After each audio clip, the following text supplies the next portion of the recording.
dubbiin bara kanaaf nuuf hin galle. Nuuf hin galle dubbiin artistoota nuuf hin galle. Nuuf hin galle dubbiin diaspora kun nuuf hin galle. Nakkaaleensa akka qeerransa barooda baane akka loonii marracha galuuni. Nuuf hin galle dubbiin bara kanaa nuuf hin galle. Nuuf hin galle dubbiin artistoota nuuf hin galle. Nuuf hin galle dubbiin diaspora kun nuuf hin galle. Akka goota akka dhiiraa daadachaa baane akka saree gurra galuuni. Seenirraa bareeda mooree gochaan kuni. Seenirraa eegama mooree dubbiin kuni. Nama daabboo sumuunidha garaa keetiif jecha sadoofduusuun.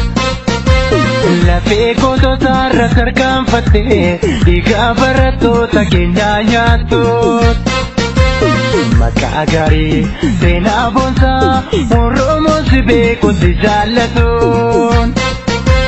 Nama maqaa kee balleessitu seenaa kan kee xureessitu duutee baddee maaf biyyeen taatu. Nama maqaa kee balleessitu seenaa kan kee xureessitu duutee baddee maaf biyyeen taatu. Lubbuu eebbisa kana wayyeessa jaaljaarso waaqoo lamuu qixxeessa. Burrii soborruu lakkatee wakiifaa kabbadaa badaanii dirribee jifaarfaa. Dhiiga barattoota sosoo laaltanii diina Oromootiin wal taatanii. Dhiiga Oromoo nyaachuuf biyya galtanii arguudhaaf jirra bortuma keessanii. Lafti isin har'aa deebistanii qarshii isin ittiin guyyoomfamtanii. Sangaa booda gurgursiisanii sabbata yoo naanikanii. Isin gammachiisa mogochi kuni dafkaa dhayyeessaan bashannanuuni.